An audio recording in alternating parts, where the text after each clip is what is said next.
Bolas de fogo, sejam todos muito bem-vindos, sejam todas muito bem-vindas. Para começar, toma um café junto comigo aqui, porque eu tô com som do caramba. Mas é isso, bebe café. Vamos beber café. Bebemos café e aí agora a gente pode se jogar aqui. Vamos junto?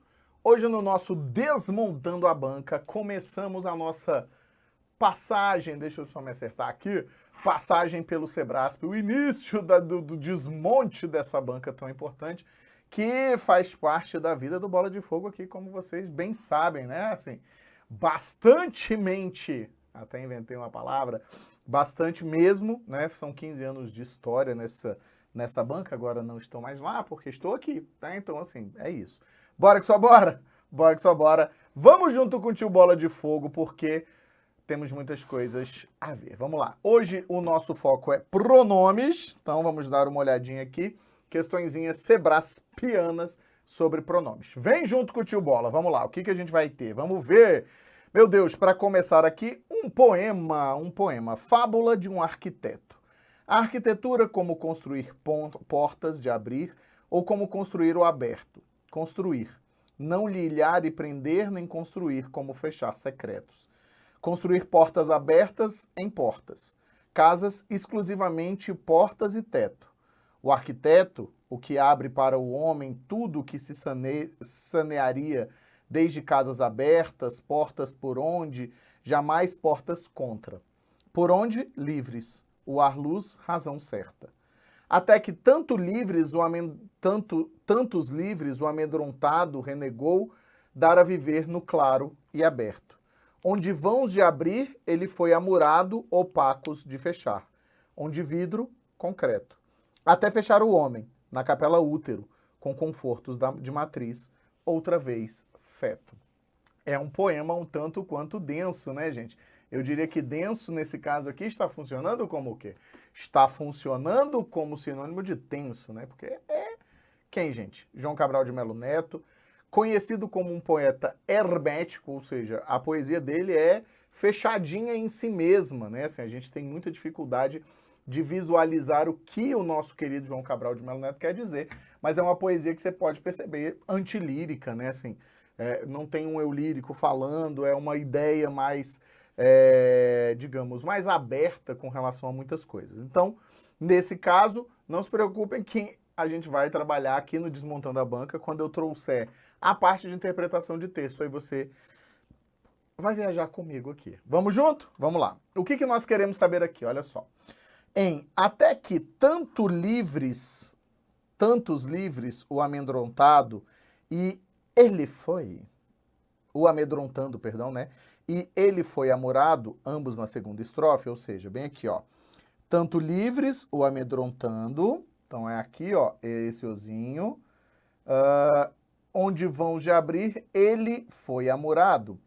Tem o mesmo referente, que é o arquiteto. Vamos dar uma olhada? A gente tem que ler a partir daqui, ó, para a gente poder compreender. Vamos de novo, ó. O arquiteto, o que abre para o homem, tudo se sanearia desde casas abertas, portas por onde, jamais portas contra. Por onde, livres. Ar, luz, razão certa. Então, aqui a gente vai perceber que o arquiteto é quem vai abrir ao homem, né, as portas por onde, jamais portas contra, ou seja, sempre portas para que ele possa passar e nunca portas que o prendam, né? Até que tantos livres o amedrontando, renegou dar vida a viver no claro e aberto. Perfeito. Então aqui, ó, tantos livres amedrontando o arquiteto, porque ele se ocupou, vamos dizer assim, de libertar tantas pessoas que acabou amedrontado pela quantidade de liberdade que foi dada. Renegou dar a viver no claro e aberto, ou seja, ele muda a forma de pensar a arquitetura. Onde vãos de abrir, ele foi amurando, opacos de fechar. Ele também, o arquiteto, ou seja, é o arquiteto o retomado por esses dois elementos. Então, esse item, nesse caso, é um item corretinho, perfeitinho, tá? Então, o que acontece? A gente vai perceber que é necessária certa dose de interpretação quando a gente está lidando com essa coesão de retomada, a gente precisa compreender algumas coisas, né? Mas é basicamente essa a interpretação desse trecho. O arquiteto, ele sempre foi um libertador, até que ele ficou amedrontado com tamanha liberdade, ou com tantas pessoas livres e tantas formas livres de se ver a arquitetura, e decidiu amurá-la, né? Ou seja, foi fechando, né, novamente por conta exatamente desse susto que ele leva. É interessante a gente perceber que, ainda que seja um tema muito recorrente, ele também é muito recorrente em questões de múltipla escolha. Eu não trouxe nenhuma para esse Desmontando a Banca. A banca, eu decidi trazer somente itens, até para a gente brincar um pouquinho aqui de item, né? Então, precisamos dessa interpretação. Fechou? Vamos para a próxima? Vamos lá, ó. Ela iniciou o que a impressão e os computadores apenas continuam. A redução do som dinâmico ao espaço mudo, o afastamento da palavra em relação ao presente vivo, único lugar em que as palavras faladas podem existir. Ao contrário da linguagem natural, oral, a escrita é inteiramente artificial, escreveu ele. Então é um texto mais longo, né? Também para facilitar a nossa vida, eu não trago o texto longo. Esse texto é um texto sensacional, é um dos textos de prova que eu mais gosto, já usei inclusive em vários outros momentos. Né, assim, não fui eu que fiz essa questão, não se preocupem, mas assim, a gente vai vendo ali, encontra um texto legal e cria coisas em cima dele, né? Então aqui a gente vai ter o seguinte, ó, no trecho. Único lugar em que as palavras faladas podem existir, esse aqui, ó, tá? A substituição do em que por onde não prejudicaria a correção gramatical do texto. Então, como aqui a gente tem o seguinte, ó, a redução do som dinâmico, o afastamento da palavra em relação ao presente vivo, único lugar em que. Como esse em que está se referindo a um lugar, ele faz a retomada relacionada com esse lugar, ele pode ser substituído sim pelo onde. O item se torna correto porque o referente, presta atenção, o referente do pronome é lugar. Pronome é único lugar, mais especificamente lugar. Qual é o pega dessa questão? Inclusive já destaco para vocês que, ó, o onde vive no coração do Sebrasp. No coração do Sebrasp. O Sebrasp adora construir questão com o onde, tá? Qual é o pega aqui? Porque, na verdade, esse único lugar se refere a presente vivo. Se a gente imaginar o seguinte, relação ao presente vivo onde as palavras faladas podem existir. Esse item seria errado, se a gente tira esse único lugar. Por quê? Porque aí presente vivo não é um lugar, é um espaço de tempo, e por ser um espaço de tempo não pode ser retomado pelo pronome relativo onde. O pronome relativo onde vai se referir em essência ou em exclusividade a quem? A lugares, né? Só que como o autor torna presente vivo já um lugar, ele faz isso quando ele diz presente vivo, único lugar. Agora ficou liberado. Por quê? A palavra que está sendo retomada não é o presente vivo, é o único lugar. Então, né, o elemento, né? Então, o que a gente vai ter? Esse item fica certo porque já houve a transformação, né? O autor, ele mesmo,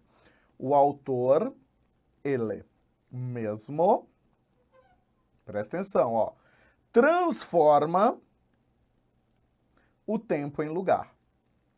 E aí a retomada do onde não é de tempo, é de lugar. Fechou? Pegou a visão? Conseguiu entender? É uma forma de pega, porque a gente condiciona tanto vocês a olhar qual é o referente desse onde, que pode ser que você pense, espera aí, mas não dá, porque o presente vivo é um momento, né? É uma relação de tempo, e se é uma relação de tempo, eu não consigo fazer a retomada pelo onde. Mas a gente consegue, porque o próprio autor já tinha transformado aquele espaço de tempo em uma relação de lugar. Fechou? Pegou visão? Então, vamos em frente. Próxima questãozinha, a gente tem o seguinte, ó. Até você terminar de ler esse parágrafo, mais um acidente de trabalho será notificado no Brasil. Vou beber um cafezinho aqui, ó.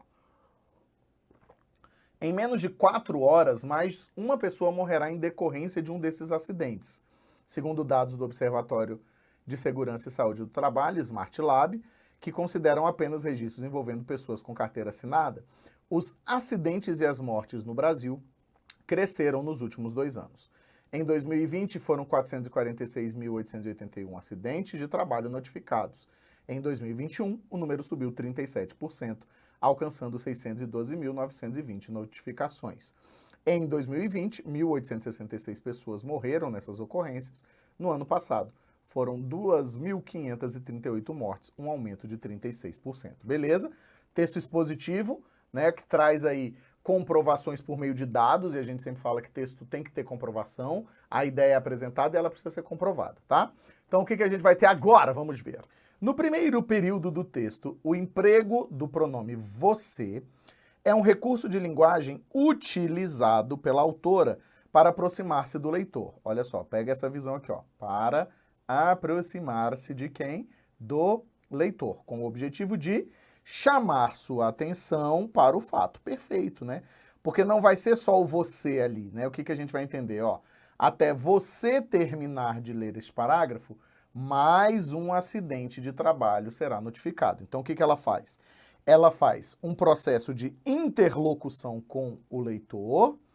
Então, ela estabelece uma relação de interlocução, ou seja, está falando diretamente conosco, leitores, e em seguida, de onde vem essa ideia? Para chamar a sua atenção para o fato apresentado, ela vem com um fato que assusta, vamos dizer assim, né? Então, aqui a gente tem um fato que assusta. Tendo um fato que assusta, ela quer chamar a nossa atenção. Por isso, respostinha, letra C.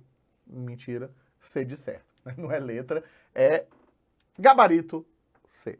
Pegou? Então, a ideia com a qual a gente precisa trabalhar aqui é a seguinte. Presta atenção em mim aqui, ó.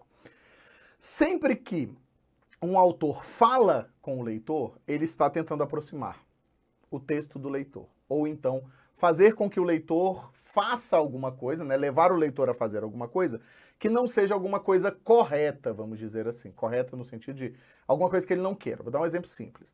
Lá em Memórias Póstumas de Brás Cubas, num dos parágrafos, num dos capítulos, o Machado de Assis termina o capítulo dizendo: se você não é dado a delírios, pule o próximo, caro leitor, se você não é dado a delírios, pule o próximo capítulo, certo?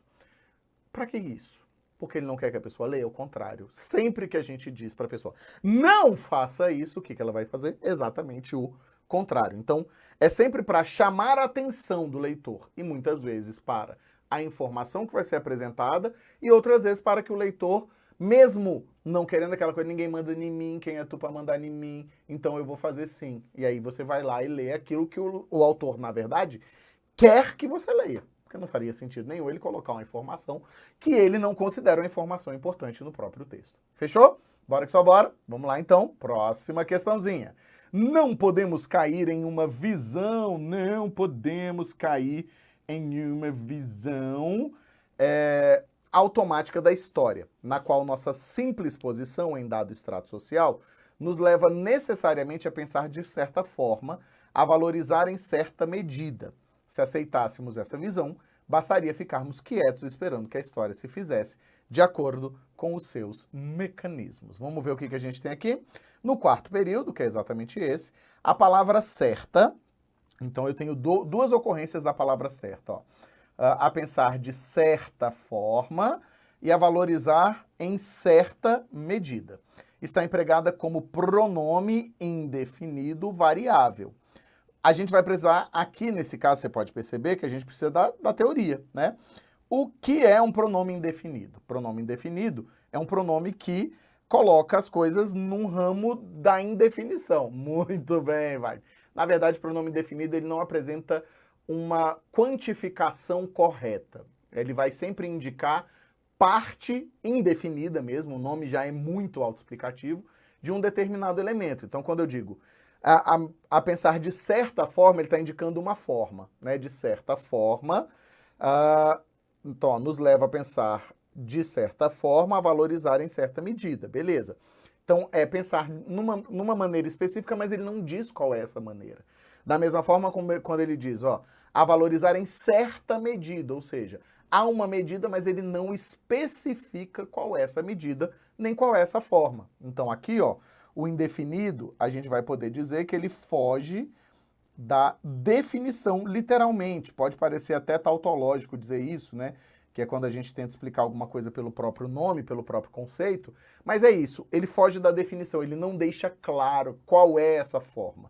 Você sabe que é uma forma específica, mas ele mesmo não indica, desculpa, qual seria essa forma. É variável? Sim, porque se eu mudasse ali forma para, sei lá, conceito, pensar de certo conceito, certo modo, pronto, ó, certo modo, e valorizar em certo, sei lá, certa medida, certo tamanho, pronto. Então a gente percebe que sofreu realmente variação o pronome certo. Então, nesse caso, o item está correto. O item é a letra C de caraca, moleque, que dia que é isso. Beleza? Pegou a visão? Bora que só bora. Acho eu que é a última das nossas questões, não trouxe também um mundaréu de questões para vocês, porque a gente ainda vai estar aqui muitas vezes, né? Não é a última, é a penúltima, eu acho. Sei lá, peraí. Meu Deus do céu, mas eu falo mais que a boca, hein? Bora que só bora! Bora junto, vamos lá.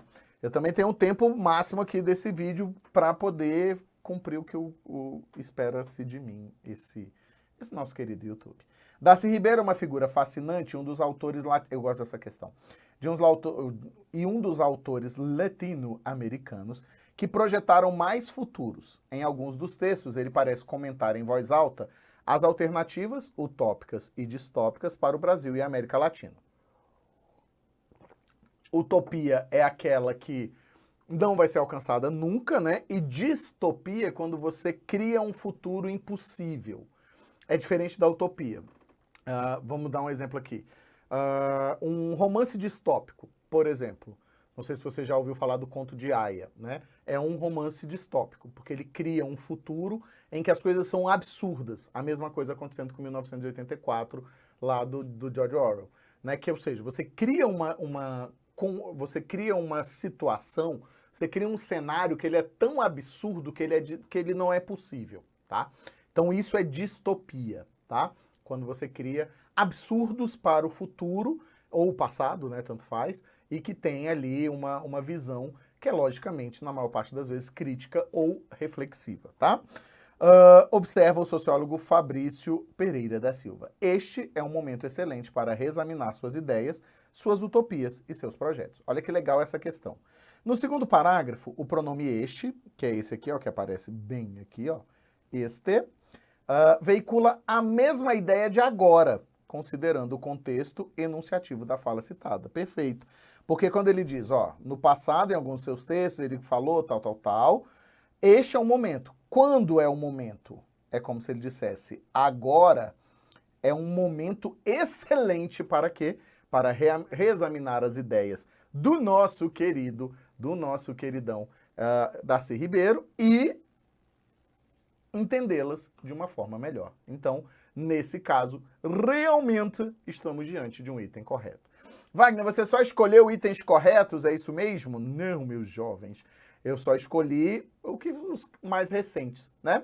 Vou agradecendo para vocês, tinham mais duas aqui, mas não se preocupe que a gente volta, tá? O objetivo aqui é sempre, os vídeos do Desmontando, eu quero sempre que eles sejam um pouco mais curtos, para que vocês possam aproveitá-los de uma forma melhor. Então é melhor ter uma quantidade maior de vídeos mais curtos a ter vídeos muito longos que vocês só assistem ao começo e não chegam aonde eu preciso que vocês cheguem. Beleza? Quero te agradecer, muito obrigado mesmo pela presença.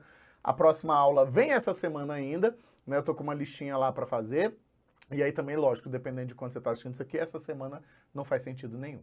Bora que só bora? Bora que só bora. Muito obrigado. Se inscreva no canal. Já deixa seu like, porque isso é muito importante pra gente quando a gente está produzindo material dessa forma.